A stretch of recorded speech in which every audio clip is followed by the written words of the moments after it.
Hello friends, कैसे हैं आप सब लोग। आज मैं आप लोगों के लिए एक नई वीडियो लेकर के आया हूँ। पहला क्वेश्चन है दोस्तों, पानीपत के युद्ध में बाबर की जीत का मुख्य कारण क्या था? बताइए। बाबर ने पानीपत के युद्ध में जीत कैसे हासिल की, इसका मुख्य कारण क्या था? दो तीन क्वेश्चन यहाँ पे बनते हैं। पानीपत का युद्ध कब हुआ था? तो याद रखिए 1526 में हुआ था। और 1526 में कब हुआ था? तो याद रखिए 12 अप्रैल को हुआ था। ठीक है, याद रहेगा आपको। 12 अप्रैल 1526 को पानीपत का प्रथम युद्ध लड़ा गया। किसके किसके बीच में लड़ा गया? तो लोदी वंश का आखिरी सुल्तान था इब्राहिम लोदी, और बाबर जो कि मुगल वंश का था, इन दोनों के बीच में लड़ाई हुई थी। और कब हुई थी दोस्तों? तो 12 अप्रैल 1526 को। ठीक है, हालांकि लड़ाई होने में दोस्तों अच्छा, कई कई डेट जो है 21 अप्रैल को भी दिया था। ठीक है, लेकिन एक अलग बात है, पानीपत के युद्ध के नाम से इसको जानते हैं, तो आप 1526 याद रखिए, तभी ज्यादा बेहतर है। और डेट के चक्कर में ज्यादा मत पढ़ा करिए। डेट तो मेरे पास इतने सारे डेट मुझे याद हो गए ना कि इसलिए मैं आपको बता देता हूँ। तो मेन चीज है दोस्तों कि बाबर की जीत का कारण क्या था? तो याद रखिए उसके पास एक अलग से युद्ध पद्धति थी जो इसे उसने सीखा था, तुगलमा युद्ध पद्धति। ठीक है, और एक्चुअली में होता क्या था, तुलगमा या तुलगमा युद्ध नीति, तो ये तोपखानों को एक स्पेशल स्टाइल में लगाया जाता था और सैनिकों को एक स्पेशल तरीके से खड़ा किया जाता था, जिसकी जिक्र बाबर ने अपनी बुक बाबरनामा में किया है, जिसको उसने खुद ही लिखा था। ठीक है, उसमें उसने लिखा है। और इसके पास दो तोपची भी थे, एक का नाम था अली, दूसरे का नाम था मुस्तफ़ा। तो अली और मुस्तफ़ा, अली कुली मुस्तफ़ा, याद रखिएगा। ये सब मैं आपको पढ़ा चुका हूँ। चलिए आगे देखते हैं। अगला प्रश्न है कि सुल्तान के काल में खालसा भूमि अधिक पैमाने पर विकसित हुई थी। ठीक है, किस सुल्तान के काल में खालसा भूमि अधिक पैमाने पर विकसित हुई थी? तो याद रखिएगा अलाउद्दीन खिलजी के समय में। किसके समय में? अलाउद्दीन खिलजी के समय में। दोस्तों आपको पता होगा, मैंने बताया था कि अलाउद्दीन खिलजी ने राजस्व सुधारों के अंतर्गत सर्वप्रथम मिल्क और इनाम और वक्फ के अंतर्गत बहुत सारी भूमियों को वापस लेकर के उसे खालसा भूमि में तब्दील कर दिया था, उसे खालसा भूमि में बदल दिया था। और साथ ही साथ जो मुकदमे थे, खुत्ते थे और चौधरी के जो विशेष अधिकार थे, उनको भी अपने पास वापस ले लिया था। और क्यों? क्योंकि खुद ही सुल्तान समझता था, सुल्तान था भी, और ये अपने आप को सर्वशक्तिमान समझता था। इस वजह से सारे के सारे अधिकार इसके अपने नियंत्रण में थे। और अलाउद्दीन प्रथम सुल्तान था जिसने भूमि की पैमाइश करा करके भूमि का वास्तविक आय और लगान देना निश्चित कराया था। ये बात आपको याद रखने लायक है, ये बहुत इंपॉर्टेंट है। अच्छा, इसके अलावा दोस्तों अलाउद्दीन खिलजी ने दो स्पेशल कर भी चलाए थे। देखिए ये सीरीज हम लोग इसलिए स्टार्ट किए थे दोस्तों कि बहुत डिटेल में यहाँ जाके पढ़ेंगे, जितने क्वेश्चन बन सकते हैं उन सब के बारे में हम लोग जानेंगे।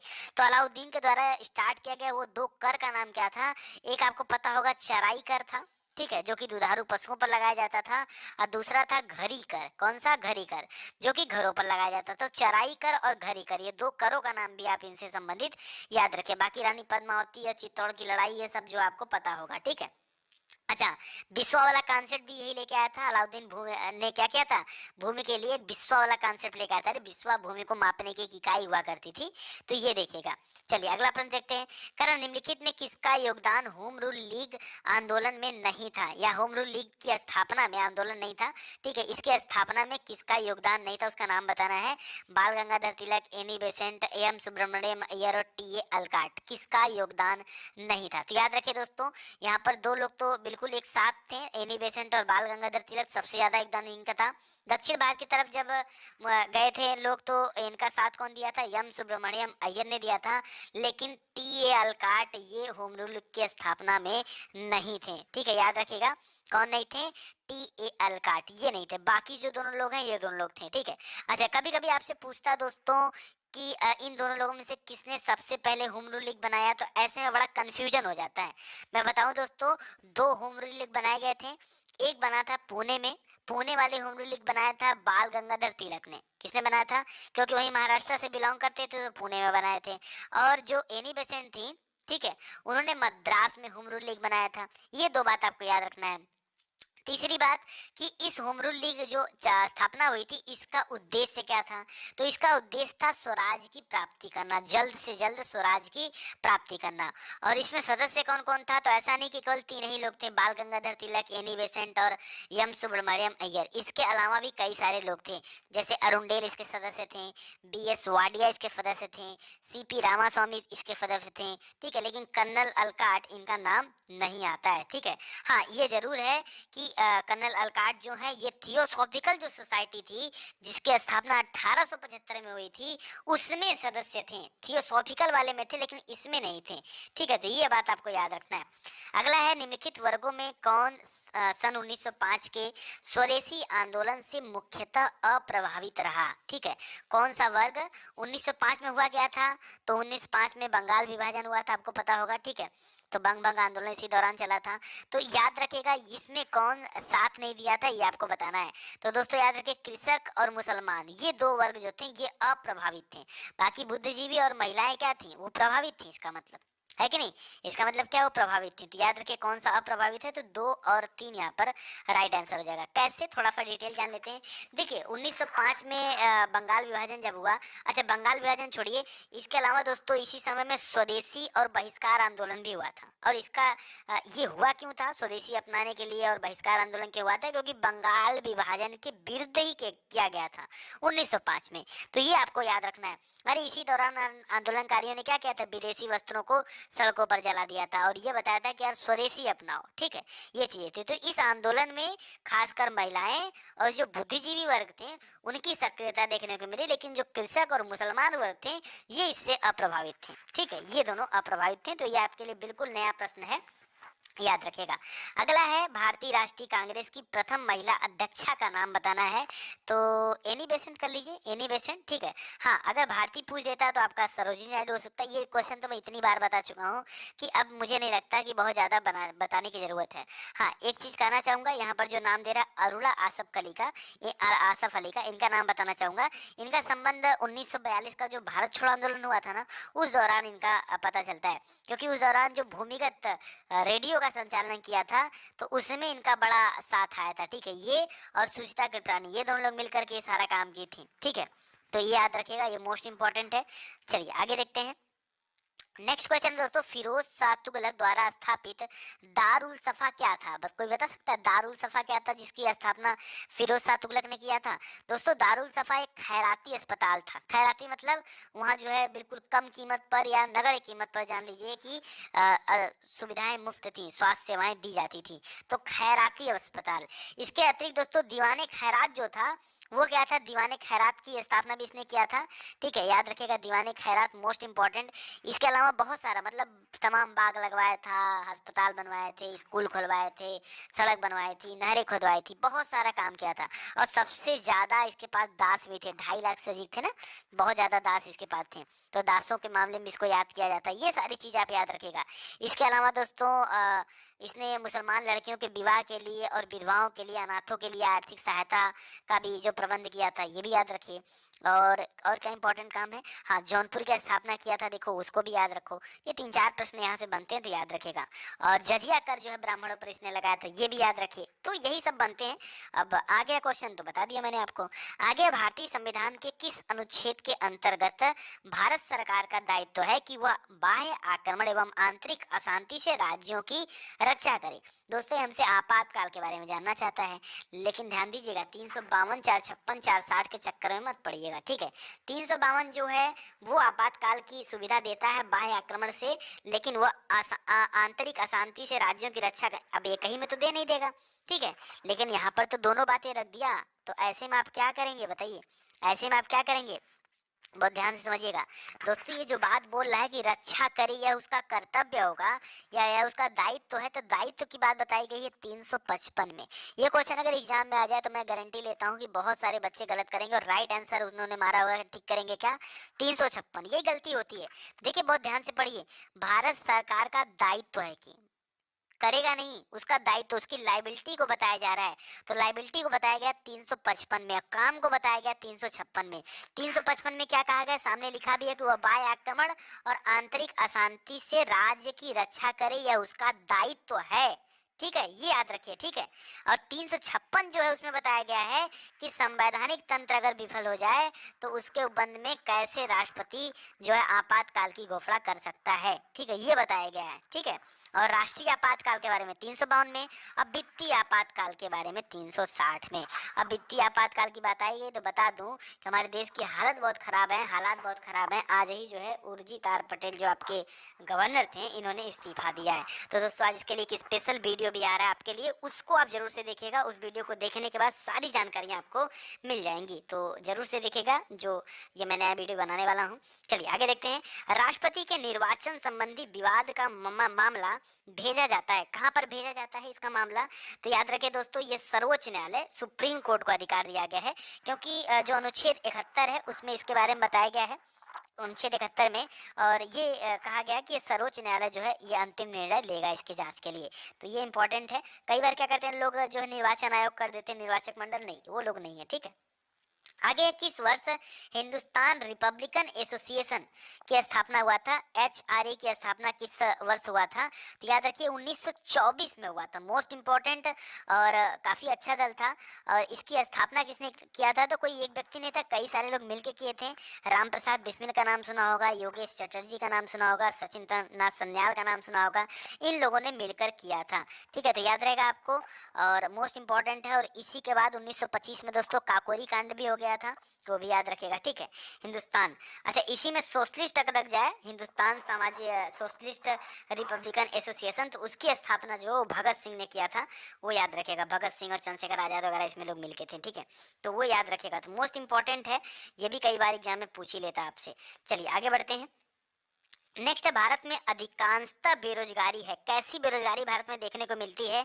तो दोस्तों हमारे यहाँ स्ट्रक्चरल बेरोजगारी देखने को मिलती है, संरचनात्मक। अब आप ये बताइए कि संरचनात्मक होता क्या है, क्या होता है?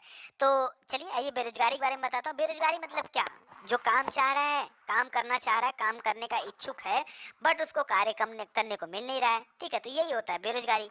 अब बेरोजगारी जो होती है दो तरह की होती है, एक होती ऐच्छिक बेरोजगारी, एक होती अनैच्छिक बेरोजगारी। ऐच्छिक और अनैच्छिक।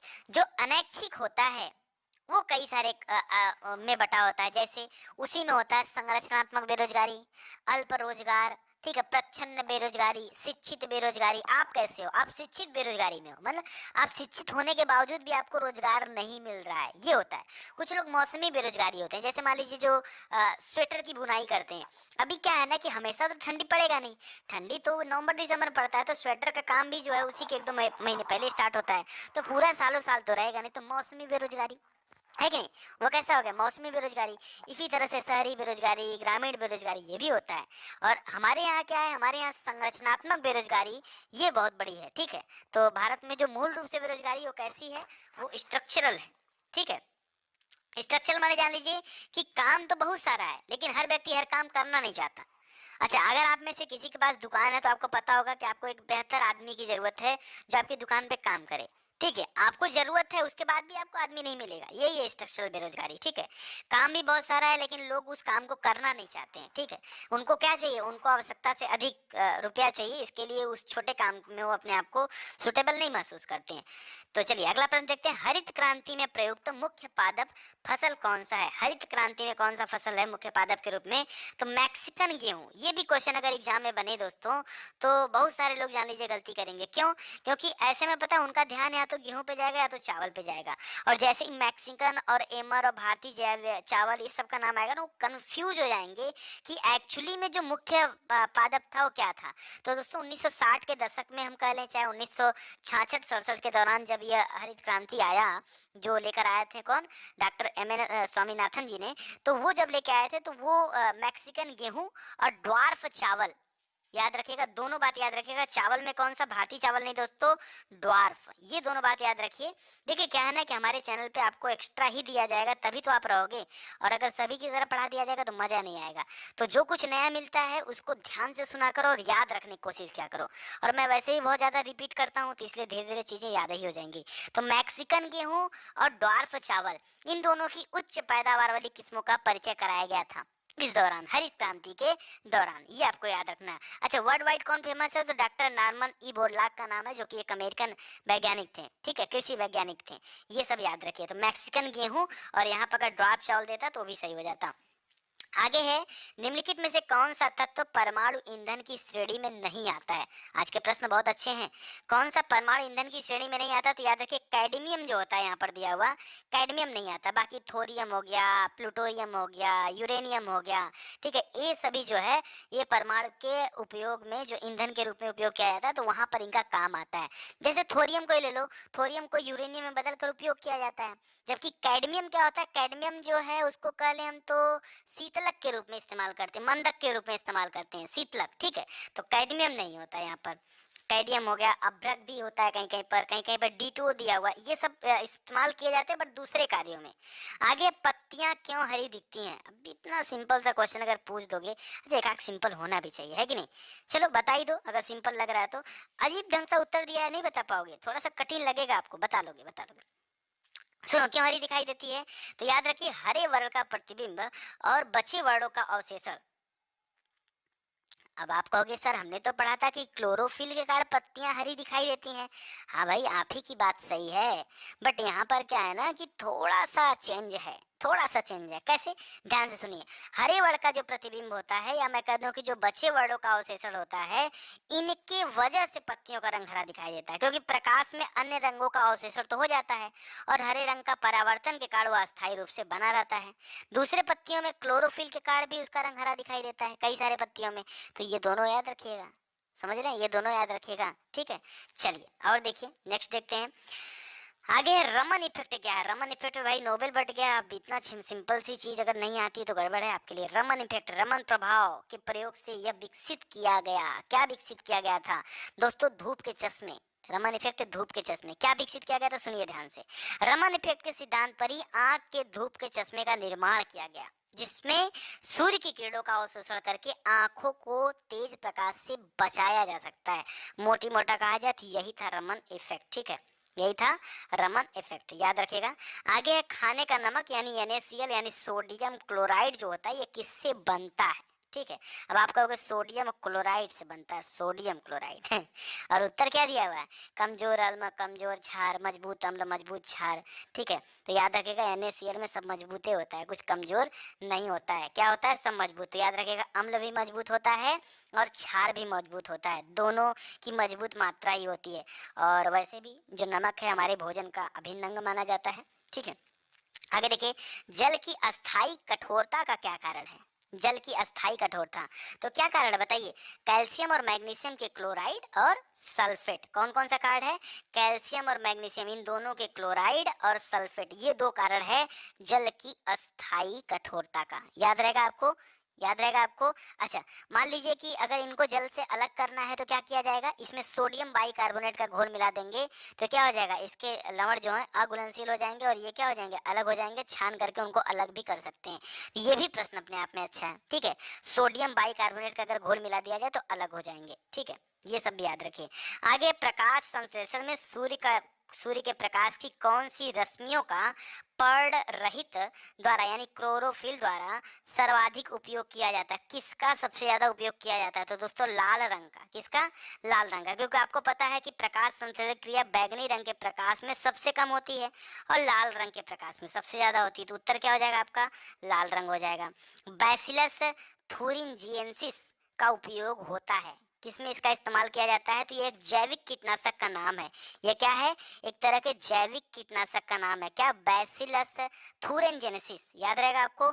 इसके जीन का प्रयोग दोस्तों जैविक कीटनाशकों के रूप में होता है और इसके जीन का नाम है क्राई 1। क्या नाम है? क्राई, CRY, याद रखिएगा, CRY, क्राई 1, याद रहेगा आपको।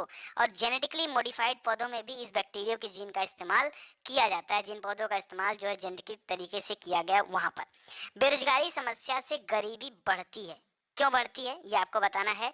तो याद रखिए, गरीबी रेखा से नीचे रहने वालों की क्योंकि संख्या बढ़ती है तो धीरे धीरे ये संख्या भी बढ़ती जाती है। ओवरऑल देखेंगे तो ये चीज भी बढ़ती जाती है, ठीक है, तो याद रखेगा। अच्छा, गरीबी रेखा क्या होता है? पॉवर्टी लाइन क्या होता है? पॉवर्टी लाइन का मतलब जिसके पास मूल आवश्यकताएं पूरा करने की क्षमता नहीं है, रोटी कपड़ा मकान, उसी को माना जाता है BPL कार्ड धारक, ठीक है, बिलो पॉवर्टी लाइन। आगे देखिए, गर्म रुधिर वाले जंतु वे होते हैं, गर्म रुधिर, रुधिर माने खून, ब्लड, गर्म रुधिर वाले जंतु वे होते हैं जो अपने शरीर के तापक्रम को क्या करते हैं? तापक्रम को क्या करते हैं? अरे मेंटेन करेंगे, हमेशा एक सा बनाए रखेंगे। क्यों? हमेशा क्या करेंगे? समतापी होते हैं या नियत तापी होते हैं, ठीक है, एक सा बनाए रहते हैं, याद रखिएगा।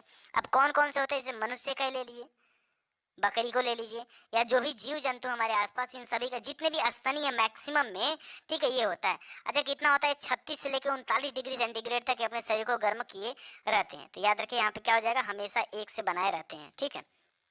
आगे central arid zone research institute कहाँ पर स्थित है? Central arid zone research institute, तो दोस्तों यह है जोधपुर में। कहाँ पर है? एरिड जोन कहाँ पर? जोन जोन से जोधपुर याद रखेगा, ठीक है। एरिड जोन रिसर्च इंस्टीट्यूट कहाँ पर है? जोधपुर में। और बस यही है। चलिए आगे बढ़ते हैं। अच्छा, अगर हैदराबाद में कौन सा है पूछे तो भूभौतिकी अनुसंधान केंद्र। कौन सा है? भूभौतिकी। खगोल विज्ञान कहाँ पर है? तो वाला बेंगलोर में। और कपड़ा अनुसंधान केंद्र कहाँ पर है? तो अहमदाबाद में। कपड़ा अनुसंधान केंद्र, चारों याद कर लीजिए, चारों इंपॉर्टेंट है। निम्नलिखित में से कौन सा एक चाय में नहीं पाया जाता है? चाय में नहीं, चाय के अंदर, चाय की मिट्टी नहीं पूछ रहा हूँ, लेटराइट होती है, ठीक है, और काफी की काली होती है। यहाँ पूछ रहा है कि कौन सा चाय में नहीं पाया जाता है। तो देखिए, थीन, कैफीन, टैनिन और मार्फिन। मार्फिन दोस्तों नहीं पाया जाता चाय में, मार्फिन नहीं पाया जाता। जो आप जानते हैं निकोटीन हो तो दिया ही नहीं है। गजब हो गया ना। आज का प्रश्न देखिए, आज का प्रश्न बड़ा टेक्निकल है। और एक खुशखबरी देना चाहूँगा दोस्तों कि अभी तो नहीं, मुझे करीब जान लो आपकी 4-5 दिन और लगेगा। 4-5 दिन बाद मैं क्या करूँगा ना कि अब मेरे पास एक बेस बन गया है, और मैं आपको जो अच्छे अच्छे क्वेश्चन होते हैं ना, उन सभी क्वेश्चन को कलेक्ट करके ला रहा हूँ और उन सभी क्वेश्चनों की प्रैक्टिस कराऊंगा। और ये चीज़ शुरू कहाँ से होगी, तो मैं काफ़ी दिन से डिसाइड कर रहा था यार कैसे स्टार्ट करूँ, कैसे स्टार्ट करूँ। तो अब मुझे लग गया है कि जो मॉडर्न हिस्ट्री आपकी चल रही है ना, ये मॉडर्न हिस्ट्री जो चलती जाएगी, जैसे पुनर्जागरण काल चल रहा है, तो अभी 4-5 दिन में जैसे ही पुनर्जागरण काल खत्म होता है, ठीक है, इसमें मैं आपको लेबल बनाऊंगा क्वेश्चन का, ठीक है। जैसे छोटे एग्जामों में क्या लेवल का क्वेश्चन आता है, फिर उसमें लेवल इंक्रीज करूंगा, लेवल 2, ठीक है। ये लेवल 2 जब आओगे तो देखेंगे हम कि पीएससी लेवल पे वो आपसे क्या पूछता है। फिर उसी में डालूंगा लेवल 3, ठीक है। लेवल 3 मतलब हम देखेंगे यूपीएससी में क्वेश्चन क्या पूछता है। और लेवल 4 तो शायद बहुत कम ही चांस होने का, लेवल 3 तक उसको रखूंगा। और लेवल 4 अगर किसी में बनता है, मतलब वो अपने आप में एकदम अल्टीमेट टाइप के क्वेश्चन होंगे। तो याद रखिएगा, 3 लेवल के सीरीज में मैं क्वेश्चन कराऊंगा, सब आपको प्रैक्टिस कराऊंगा, सब प्रैक्टिस कराऊंगा, ठीक है। अब बिल्कुल घबराने वाली बात नहीं है और बहुत मजा आएगा, क्योंकि जब क्या होता है ना कि जब आप पढ़ लेते हो तो आपको भी जानना होगा ना कि कितना अच्छा आप पढ़े हो, कितना बेहतर आप पढ़े हो, और कितना क्वेश्चन अटेम्प्ट कर पा रहे हो। ये सारी चीज देखनी पड़ेगी ना, तो आप देख लेंगे वहां से। तो मार्फिन फिलहाल यहाँ याद रखेगा। नहीं, आप लोग कहेंगे सर बात बहुत ज्यादा करते हैं, तो क्या करें यार, आदत पड़ गई करने की। मसालों का बागान कहा जाता है किसको? किस राज्य को मसालों का बागान कहा जाता है? केरल को। किसको बोला जाता है? केरल को कहा जाता है दोस्तों मसालों का बागान, ठीक है। बहुत सारे मसाले यहाँ पे होते हैं। आगे, लिंग संलग्नता की खोज सबसे पहली बार किसने किया था, उसका नाम बताना आपको।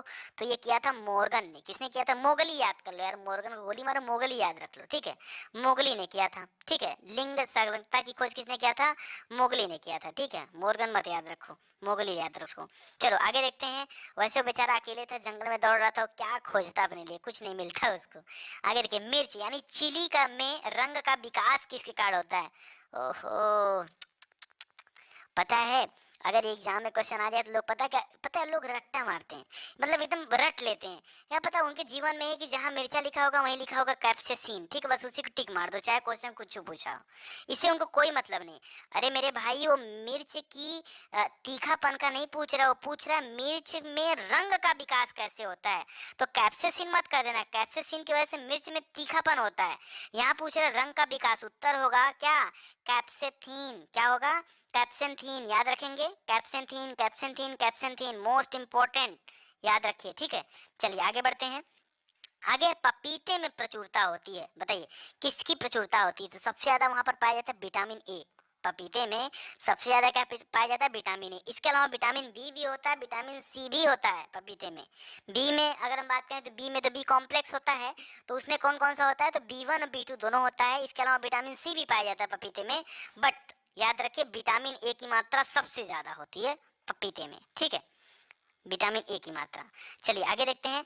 नेक्स्ट दे रहा दोस्तों, नदी में जल प्रदूषण के निर्धारण के लिए घुली हुई मात्रा मापी जाती है। कैसे?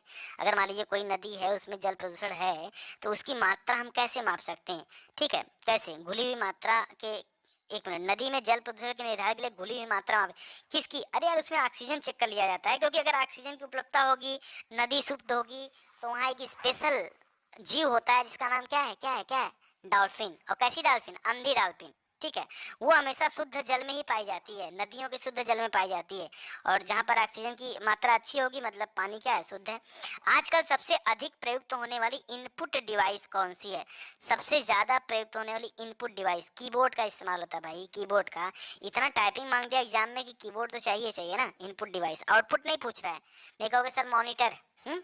आगे, भारत की जनगणना 2011 के आंकड़ों के अनुसार निम्नलिखित में से किस राज्य में शिशु लिंगानुपात सर्वाधिक है?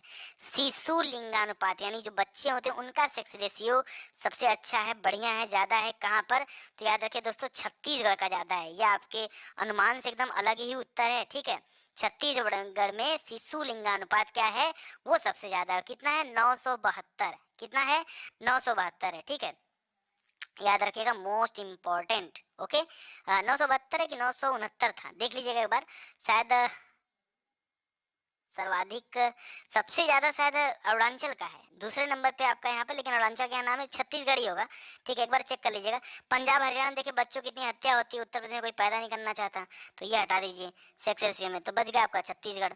आगे देखिए, चिपको आंदोलन संबंधित है किससे? तो पादप संरक्षण। क्यों?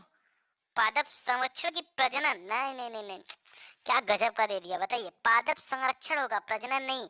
अरे भाई, पेड़ को बचाने के लिए आंदोलन शुरू हुआ था ना, कहाँ पर शुरू हुआ था? चामोली जिला, उत्तराखंड, 1973 में आंदोलन स्टार्ट हुआ था, ठीक है। तो और किसने शुरू किया था? तो सुंदरलाल बहुगुणा ने। किसने शुरू किया था? सुंदरलाल बहुगुणा जी ने शुरू किया था, और इसलिए उनको जो है सम्यक जीविका पुरस्कार भी दिया गया था। चलिए, भारत में जैव विविधता की दृष्टि से संतृप्त क्षेत्र निम्न में से कौन सा है? संतृप्त क्षेत्र कौन सा है? अच्छा, पूर्वी घाट, पश्चिमी घाट, थार का रेगिस्तान, बंगाल की खाड़ी। जैव विविधता पूछ दिया ना, हाँ तो देखिए, जैव विविधता यानी हॉट स्पॉट पॉइंट पूछना चाह रहे हो, तो यहाँ पे राइट आंसर क्या हो जाएगा? पश्चिमी घाट। क्या हो जाएगा? पश्चिमी घाट। और कहाँ से कहाँ का तक फैला हुआ है? तो अरब सागर के पास जहाँ आके ताप्ती नदी का मुहाना मिलता है ना, वहां से लेकर के और कन्याकुमारी तक लगभग 1500-1600 किलोमीटर टोटल पड़ेगा, ये वहां तक फैला हुआ है, ठीक है। अच्छा, जैव विविधता दिवस दोस्तों कब मनाया जाता है? तो याद रखिएगा, 22 मई को मनाया जाता है जैव विविधता दिवस, याद रहेगा। चलिए आगे बढ़ते हैं। प्रसिद्ध चरकुला नृत्य कहाँ से संबंधित है? चरकुला नृत्य, तो ये ब्रज भूमि में होता है, ब्रज से संबंधित है, मथुरा और ब्रज इन सब के पास होता है। इसमें क्या होता है कि जो ब्रजवासी होते हैं अपने सर पर एक घड़ा कर लेते हैं और उसके बाद जो है डांस करते हैं। घड़ा नृत्य में रहता है विशेषकर, और जो बैलगाड़ी का जो पहिया होता है ना, उस पहिए को बड़े स्टाइल में रख करके डांस करते हैं, तो बड़ा अच्छा होता है वहाँ पे। चलिए, अति लोकप्रिय धार्मिक पत्रिका जिसका नाम है कल्याण, ये कहाँ से प्रकाशित होती है? कल्याण पत्रिका कहाँ से प्रकाशित होती है? गोरखपुर से निकलती है। कहाँ से निकलती है? गीता प्रेस है गोरखपुर में, ठीक है। उसका स्थापना हुआ था 1927 में, बड़ी पुरानी प्रेस कंपनी है, ठीक है। और यहीं से जो है कल्याण नाम की एक धार्मिक पत्रिका निकलती है, मोस्ट इंपॉर्टेंट है, तो याद रखिएगा गोरखपुर। आगे देखिए, निम्नलिखित में से किस फसल में उत्तर प्रदेश में सबसे बड़ा उत्पादक नहीं है? एक मिनट, निम्नलिखित में से किस फसल में उत्तर प्रदेश भारत में सबसे बड़ा उत्पादक नहीं है? अरे आलू तो सबसे ज्यादा यहीं पे होता है भाई। क्यों? आलू होता है ना, आलू होता है चावल में। चावल में उत्तर प्रदेश नहीं है, चावल में आपका पश्चिम बंगाल है। पश्चिम बंगाल, उधर पानी नहीं जाता तो उधर चावल है, ठीक है। बाकी गेहूं, गन्ना, आलू इन सब में है उत्तर प्रदेश। धौलपुर पावर परियोजना आधारित होगी, किस पर आधारित होगी? धौलपुर पावर परियोजना दोस्तों ये गैस पर आधारित है। एक मिनट, क्या हो रहा है, पेंसिल भूल जा रहा हूँ बार बार। तो गैस पर आधारित योजना है धौलपुर, और धौलपुर है कहाँ पर? राजस्थान। कहाँ पर? राजस्थान, याद रखिएगा, मोस्ट इंपॉर्टेंट है। और आगे बढ़ते हैं।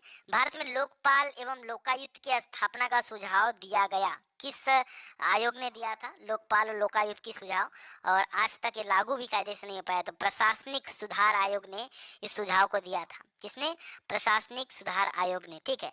लेकिन आज भी बहुत सारा विधेयक कुछ कुछ पारित हो गया, लेकिन बहुत सारा बचा हुआ है, तो याद रखिएगा। न्याय दर्शन के प्रवर्तक कौन थे? न्याय दर्शन के तो गौतम ऋषि थे, ऋषि गौतम थे, और गौतम बुद्ध वाले नहीं थे, ठीक है। न्याय दर्शन के प्रणेता दूसरे थे, ऋषि गौतम थे, ठीक है। अच्छा, कणाद किसके थे? तो वैशेषिक दर्शन के थे। कपिल किसके थे? सांख्य दर्शन के थे, ये सब याद रखिए। और बादरायण जो नाम दे रहा है, बादरायण, ये किसके थे बताइए? बादरायण किसके थे? नहीं पता, हमको भी नहीं पता, जाओ नहीं बताएंगे। चलो आगे देखते हैं। निम्नलिखित में से कौन सी नदी मध्य प्रदेश से निकलती है और खंभात की खाड़ी में गिरती है? खंभात, खंभात कहाँ पड़ जाएगा? अच्छा, गुजरात वाला, वही अरब सागर के पास वाला बोल रहा है। पार्वती, लूनी, माही और जवाई नदी, गजब उत्तर दे दिया। आप क्या नर्मदा ताप्ती सोच रहे थे क्या? मुझे पता है वही सोच रहे हैं ना। मैं भी सोच लेता हूँ। तो माही नदी याद रखिएगा दोस्तों, माही नदी का जो उद्गम स्थान है ये भी मध्य प्रदेश में है, ठीक है। और उसके बाद ये राजस्थान में प्रवेश करती है और उसके बाद ये जाके गिर जाती है खंभात की खाड़ी के पास। तो माही नदी आपका राइट आंसर हो जाएगा, ठीक है। आगे देखिए, कह रहा है यूरोपीय आर्थिक समुदाय का मुख्यालय कहाँ पर है। यूरोपीय आर्थिक समुदाय का मुख्यालय ब्रुसेल्स में है। कहाँ पर है? ब्रुसेल्स में है, ठीक है। तो ये भी याद रखेगा। और बस इतना ही इसके बारे में। आगे, जयप्रकाश नारायण को राष्ट्रीय स्तर के नेता की पहचान किस संदर्भ में मिला था? तो ये भारत छोड़ो आंदोलन में इनकी सबसे बड़ी भूमिका थी। बड़ी क्या मतलब, बहुत अच्छी भूमिका थी, ठीक है।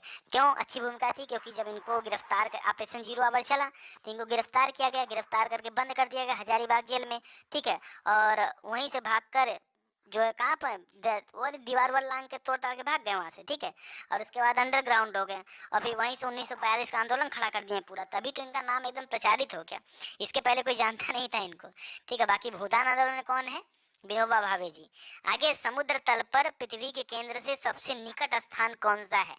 समुद्र तल पर पृथ्वी के केंद्र से, ठीक है, सबसे निकट स्थान तो जो ध्रुव होगा वही रहेगा। ध्रुव, ध्रुव में तो एक ही तरह है ना, उत्तरी ध्रुव या दक्षिणी ध्रुव रहेगा, तो यहाँ उत्तरी ध्रुव राइट आंसर हो जाएगा, ठीक है। और किसके पास है? आर्कटिक महासागर के पास है। एकदम ऊपर की तरफ जाएंगे तो वहां पर है। आगे देखिए, कुनैन जो मलेरिया के लिए एक प्रमुख औषधि है वो प्राप्त होता है सिनकोना से, प्राप्त होता है सिनकोना की छाल से। और सिनकोना क्या एक तरह का आवृत्त बीजी पौधा है जिसकी छाल से कुनैन प्राप्त किया जाता है, मलेरिया के रूप में उपचार किया जाता है।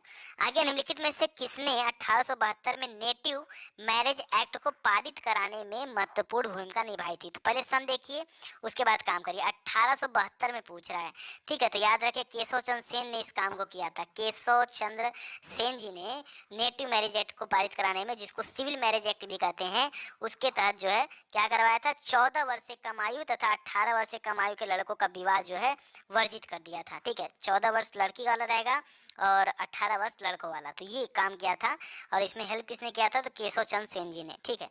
अगला टॉपिक हमारा इतिहास में यही होने वाला है।